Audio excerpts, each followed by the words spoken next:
السلام عليكم ورحمة الله وبركاته. أسعد الله جميع أوقاتكم بكل خير. اليوم عندنا فورد اكسبيديشن، لمبة ماكينة مولع واللمبة تعمل وميض، فنكشف بجهاز الفحص فنشوف الأعطال. بعد ما فحصنا طلع عندنا السرندر رقم 6 ميسفاير داتا، في ميسفاير في رقم 6. وعندك المكيف ما شغال لأنه بسبب التفتف على السيارة بيفصل عندك المكيف الفردات عامة. مش على الهود فالنكشن نشوف السرندلات.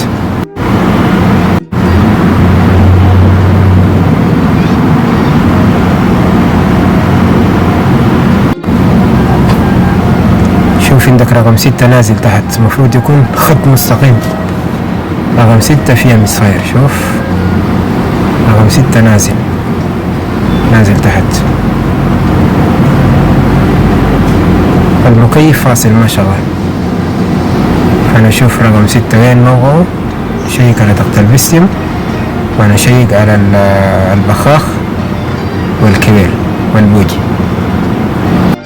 شوف عندك اللمبة تعمل وميض كيف، شوف اللمبة ما مستقر.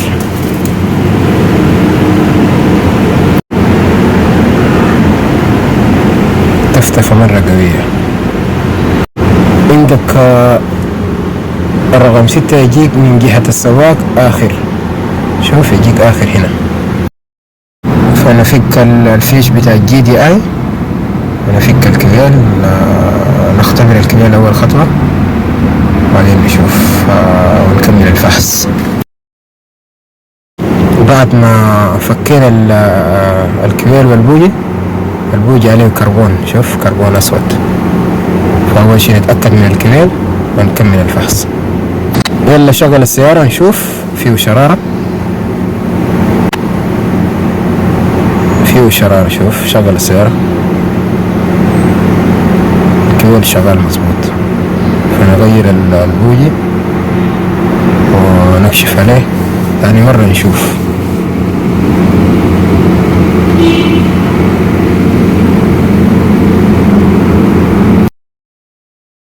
فغيرنا بوجي واحد بس، فنمسح الأكواد ونرجع نفحص ثاني نشوف الأكواد موجودة ولا لسه باقي.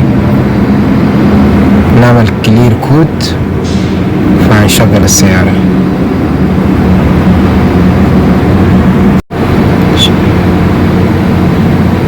يلا بعد ما عملنا كلير كود نقول بسم الله، نشغل السيارة ونمشي فيها على الخط ونرجع نفحص ثاني مرة نشوف.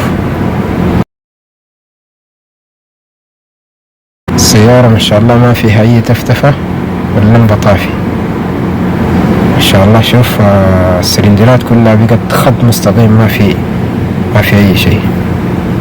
والمكيف شغال إن شاء الله، أمورها طيبة، فالله يبارك له إن شاء الله ويعوضه خير.